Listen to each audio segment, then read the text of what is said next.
قل لا أقول لكم عندي خزائن الله ولا أعلم الغيب ولا أقول لكم إني ملك إن أتبع إلا ما يوحى إلي وهل يستوي الأعمى والبصير أفلا تتفكرون صدق الله العظيم إن الله وملائكته يصلون على النبي يا أيها الذين آمنوا صلوا عليه وسلموا تسليما اللهم صل على سيدنا محمد وعلى آل سيدنا محمد أفضل صلواتك بعدد معلوماتك وبارك وسلم عليه. جامع مسجد توحید و سنت میں حضرات علماء اکرام کے حکم کی تعمیل کرتے ہوئے حاضری کا شرف حاصل ہوا. ہمارا یہ اپنا مرکز ہے. اللہ تعالیٰ اس مرکز کی بہاروں میں مزید اضافہ فرمائے, دن دگنی رات چگنی ترقی نصیب فرمائے. عزیز عالم حضرت مولانا محمد ہارون صاحب, حضرت مولانا محمد حسان رفیق صاحب اور دیگر جتنے بھی علماء ہمارے اس علاقے میں توحید و سنت کے لیے انتھک محنت اور کوشش فرما رہے ہیں, اللہ تعالیٰ ان سب کی محنت کو, کاوش کو اپنی بارگاہ میں قبول فرمائے, مزید خلوص جذبہ نصیب فرمائے اور اپنی رضا کے لیے کام کرنے کی توفیق عطا فرمائے.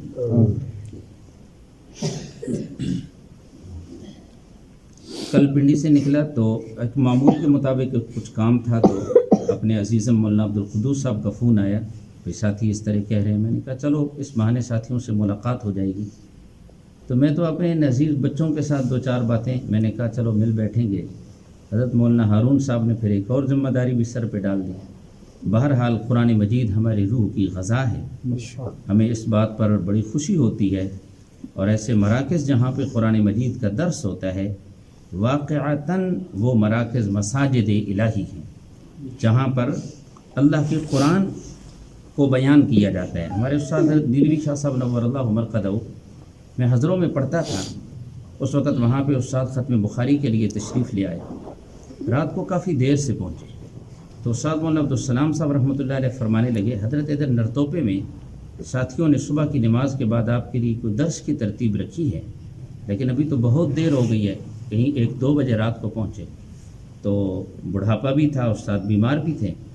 تو حضرت استاد مولانا عبدالسلام صاحب فرمانے لگے کہ حضرت وہ درس پھر کینسل کر دیں گے, تو آپ آرام فرما لیں, صبح یہاں جب ختم بخاری ہوگا تو اس وقت پھر اپنے معمول کے مطابق وہ درس دے دینا. تو استاد رحمۃ اللہ علیہ فرمانے لگے بھائی قرآن کا درس ہے اور میں پہنچ بھی جاؤں اور پھر درس نہ دوں, ساتھیوں نے ترتیب بھی بنائی ہو. قرآن تو میری روح کی غذا ہے اور قرآن پڑھنے پڑھانے سے میری ساری تھکاوٹ دور ہو جاتی ہے. تو یہ ہمارے شیوخ تھے جی, اللہ ان کی قبروں کو منور فرمائے. یہ اس جماعت کا امتیاز ہے کہ اللہ نے اس جماعت سے قرآن کی بڑی خدمت دی ہے. اور یہ حقیقت میں ہمارے شیوخ, ہمارے اکابرین جو دنیا سے رخصت ہو گئے اور جو اب موجودہ اکابرین قرآن کی خدمات سر انجام دے رہے ہیں, یہ سب ان کے خلوص کی برکات ہیں. اللہ تعالی ہم سب کو مرتے دم تک اس کتاب کے ساتھ وفا نبھانے کی توفیق عطا فرمائے, اور اللہ تعالی ہم سب کو اس کتاب کا خادم بنائی رکھے, اور اس کے جو حقوق ہیں اللہ تعالی ہم سب کو وہ حقوق ادا کرنے کی توفیق عطا فرمائے. جس طرح والدین کے حقوق ہوتے ہیں, پڑوسیوں کے حقوق ہوتے ہیں, رشتہ داروں کے حقوق ہوتے ہیں, ان حقوق کی ادائیگی لازم اور ضروری ہے. اسی طرح قرآن مجید کی بھی حقوق ہیں, ان کی بھی ادائیگی لازم اور ضروری ہے. کل ہم سے اس کے بارے میں پوچھ ہوگی. اللہ تعالیٰ کا فرمان ہے 25ویں پارے میں, وَاسْأَلْ مَنْ أَرْسَلْنَا مِنْ قَبْلِكَ مِنْ رُسُلِنَا, اس سے آگے آیت ہے پیچھے, فَاسْتَمْسِكْ بِالَّذِي أُوحِيَ إِلَيْكَ فَاسْتَمْسِكْ بِالَّذِي أُوحِيَ إِلَيْكَ إِنَّكَ عَلَى صِرَاطٍ مُسْتَقِيمٍ وَإِنَّهُ لَذِكْرٌ لَكَ وَلِقَوْمِكَ وَسَوْفَ تُسْأَلُونَ. اللہ نے فرمایا فَاسْتَمْسِكْ بِالَّذِي أُوحِيَ إِلَيْكَ, میرے محبوب آپ اس چیز کو مضبوطی سے تھام لیں جو آپ کی طرف وحی کی گئی ہے.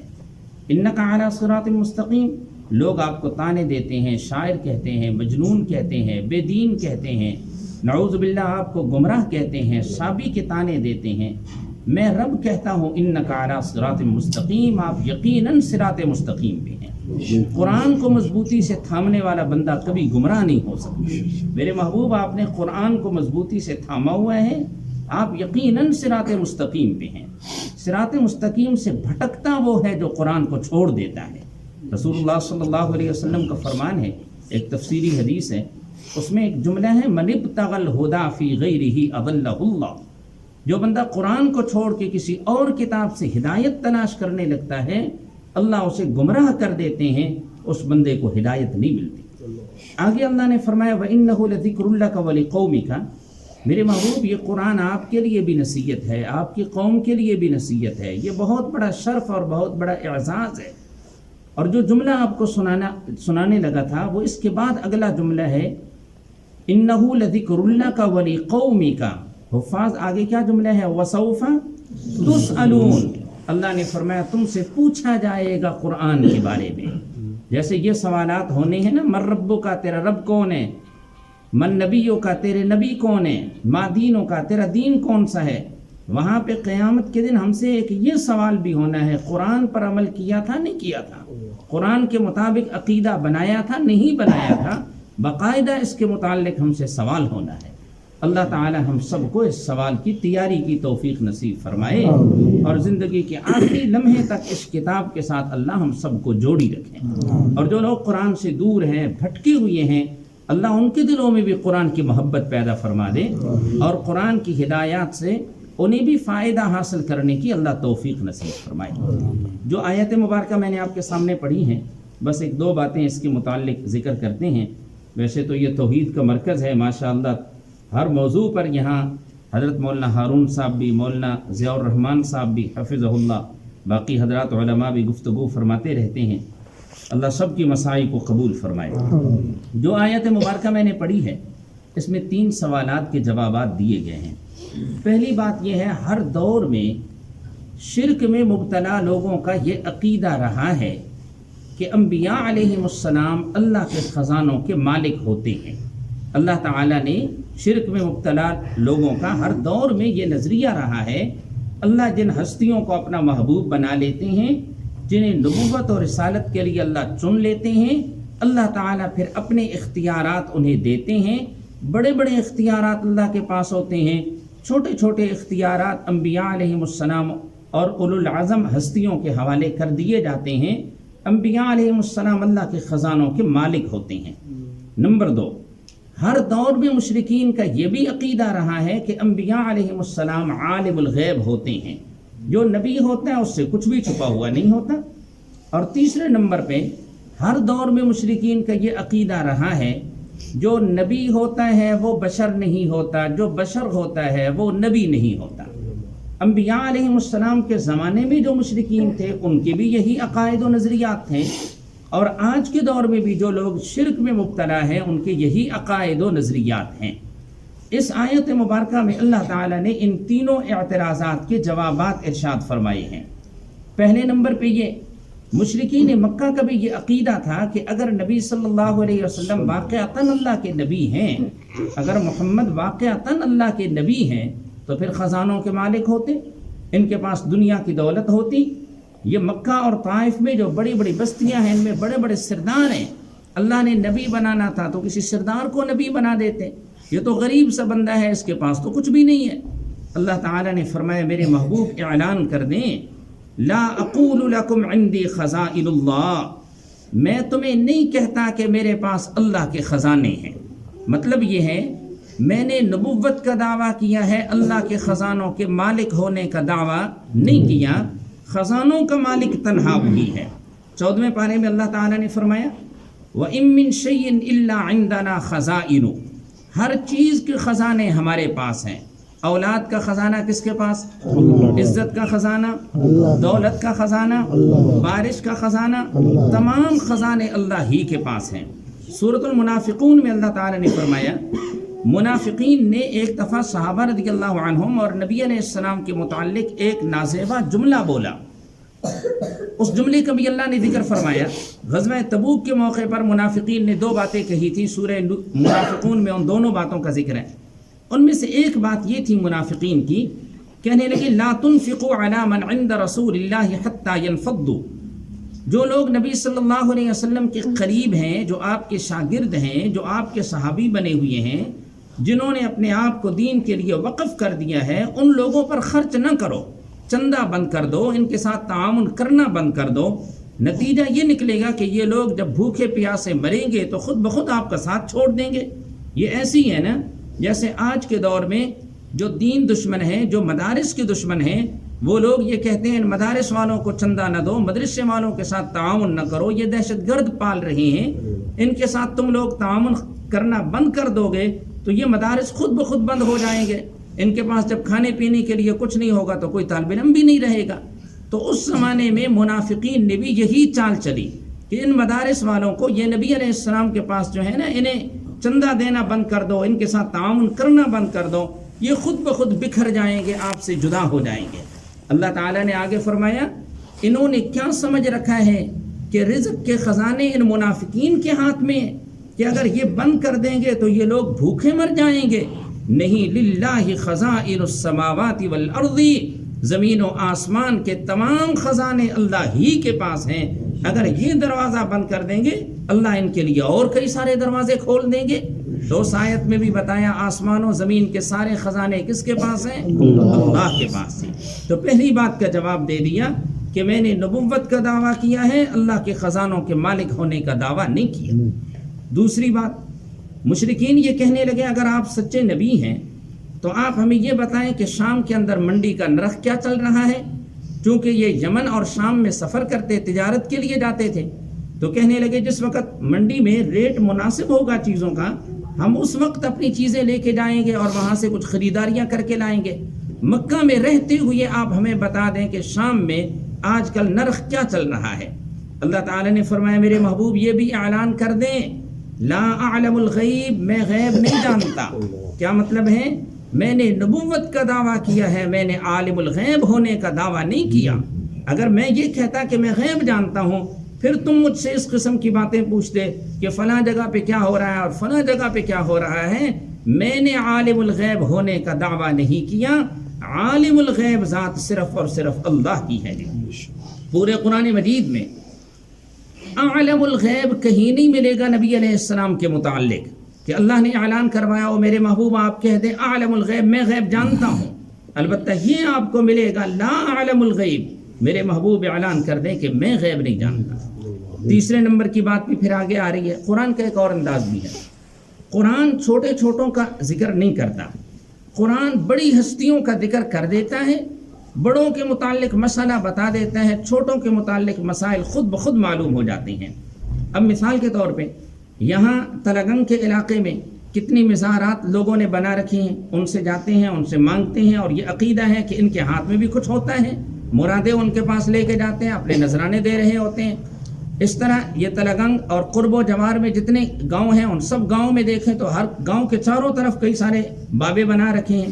ہمارے حضروں والے استاذ فرمایا کرتے تھے جس طرح سرکاری محکمہ میں ایک ترتیب ہوتی ہے نا سیاسی لوگوں کی، ناظم ہوتا ہے، اسی طرح ایم پی ہوتا ہے، ایم این اے ہوتا ہے، اوپر وزیر ہوتا ہے، کوئی صوبے کا وزیر ہے، کوئی وزیر اعلیٰ ہے، یہ جس طرح عہدے ہوتے ہیں سرکاری، انہوں نے بابے بھی حاجت روا مشکل کشا بھی اسی طرح بنا رکھے ہیں۔ کوئی ہوتا ہے محلے کی سطح پہ، کوئی ہوتا ہے شہر کی سطح پہ، کوئی ہوتا ہے صوبے کی سطح پہ، کوئی ہوتا ہے ملک کی سطح پہ، یہ حاجت روائی مشکل کشائی کرنے والے جی۔ اللہ تعالیٰ ان لوگوں کو ہدایت نصیب فرمائے۔ بہرحال بات یہ ہے کہ اب یہ تلگنگ کے قرب و جوار میں جتنے ہیں، پنڈی کے قرب و جوار میں جتنے ہیں، پوری دنیا میں جتنے بابے ہیں، قرآن اگر ایک ایک کا نام لے لے کے بتاتا کہ یہ خزانوں کا مالک نہیں، اس کے پاس کچھ نہیں، تو یہ تو ساری کتابیں ناموں سے بھر جاتی۔ قرآن چھوٹوں چھوٹوں کا نام نہیں لیتا، قرآن بڑی ہستی کا ذکر کر دیتا ہے، چھوٹوں کے متعلق مسئلہ خود بخود سمجھ آ جاتا ہے۔ ہمارا عقیدہ ہے کہ تمام مخلوقات میں سے سب سے عظیم، سب سے اعلیٰ، سب سے افضل شخصیت حضرت امام الانبیاء صلی اللہ علیہ وسلم کی ہے۔ باقی تمام انبیاء کا مقام بھی آپ سے نیچے، ساری انسانیت کا، تمام مخلوقات کا مقام آپ سے نیچے ہے۔ جب نبی صلی اللہ علیہ وسلم خزانوں کے مالک نہیں تو پھر مخلوقات میں سے کوئی بھی خزانوں کا مالک نہیں ہے، خزانوں کا مالک اکیلا اللہ ہے۔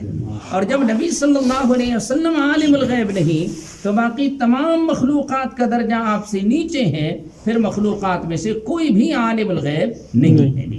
قرآن کی اور بھی کئی ساری آیات ہیں، آپ اپنے استاذوں سے سنتے رہتے ہیں، حدیث میں بڑے واقعات ہیں۔ تیسرے نمبر پہ فرمایا وَلَا أَقُولُ لَكُمْ إِنِّي مَلَكٌ، انہوں نے کہا تھا اگر آپ نبی ہیں تو کھاتے کیوں ہیں، پیتے کیوں ہیں؟ مَا لِهَذَا الرَّسُولِ يَأْكُلُ الطَّعَامَ وَيَمْشِي فِي الْأَسْوَاقِ، اس نبی کو کیا ہوا، یہ کھانا کیوں کھاتا ہے، یہ بازاروں میں کیوں جاتا ہے؟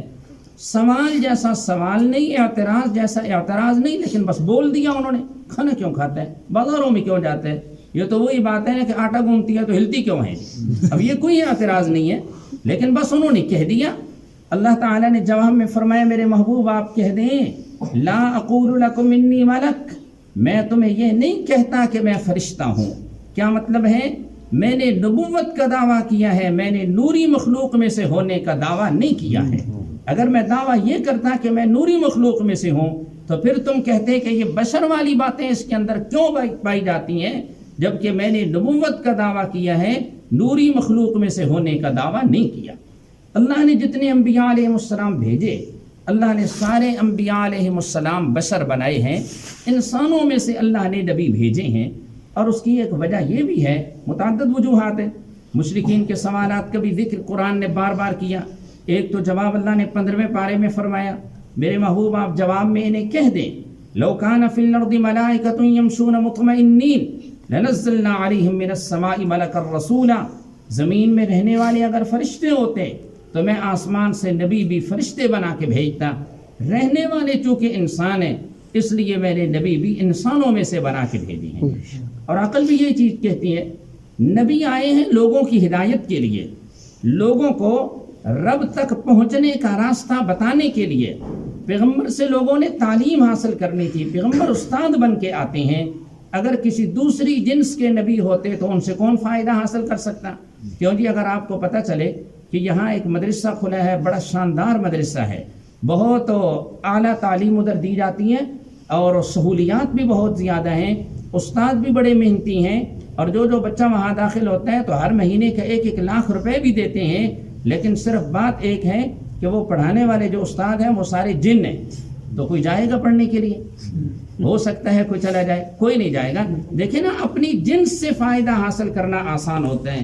آپ کے استاد ہیں، آپ کو درس دیتے ہیں، وہ بھی انسان ہیں، آپ بھی انسان ہیں، آپ بے تکلفی سے ان سے مسئلے پوچھ لیتے ہیں اور وہ بڑی آسانی سے آپ کو مسئلے سمجھا دیتے ہیں۔ اگر دوسری جنس ہو تو اس سے فائدہ حاصل نہیں کیا جا سکتا، چونکہ رہنے والے انسان تھے اس لیے اللہ تعالیٰ نے انبیاء علیہ السلام بھی انسانوں میں سے بھیجے ہیں۔ تو فرمایا وَلَا أَقُولُ لَكُمْ، میں تمہیں یہ نہیں کہتا انی ملکن کہ بے شک میں فرشتہ ہوں۔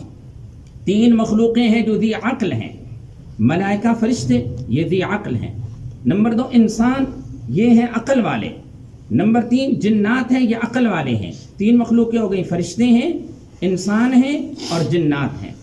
جنوں میں سے اللہ نے کوئی نبی بنا کے بھیجا نہیں، بات سمجھ آ رہی ہے نا؟ جنوں میں سے اللہ نے کوئی نبی بنا کے بھیجا نہیں، فرشتوں میں سے ہونے کا نبی علیہ السلام سے انکار کرایا گیا۔ میرے محبوب اعلان کر دیں نہیں ہوں فرشتہ میں نے یہ کبھی دعویٰ نہیں کیا کہ میں ملک ہوں۔ میرے محبوب آپ اس کی نفی کر دیں۔ جنوں میں سے اللہ نے نبی بنا کے بھیجا کوئی نہیں، فرشتوں میں سے ہونے کی نفی کر دی گئی، پیچھے ایک مخلوق رہ گئی ہے انسانوں کی۔ اگر کوئی بدبخت کہتا ہے نبی علیہ السلام بشر بھی نہیں تو پھر اسے کہیں کہ جنس متعین کرے کہ نبی علیہ السلام کون سی جنس سے آئے، جبکہ قرآن تو واضح لفظوں میں کہتا ہے قل انما انا بشر مثلکم، میرے محبوب آپ کہہ دیں کہ میں بشر ہوں تم جیسا۔ مقام اور مرتبے میں نہیں ہے بلکہ نفس انسانیت میں، جس طرح تم اولاد آدم میں سے ہو، تمہارے ماں باپ ہیں، دادی حال ہیں، ننہال ہیں، تمہاری اولاد ہے، شادیاں ہیں، کھانا پینا ہے، انسانی لوازمات تم میں پائے جاتے ہیں، مجھ میں بھی وہ سارے لوازمات پائے جاتے ہیں۔ البتہ فرق یہ ہے کہ اللہ تعالیٰ نے مجھے نبوت کا اعلیٰ منصب عطا فرمایا اور تمہیں اللہ نے یہ منصب نہیں دیا۔ ہمارے استاد ایک مثال دیا کرتے تھے، آسان لفظوں میں یوں سمجھا جائے، ایک شخص ہے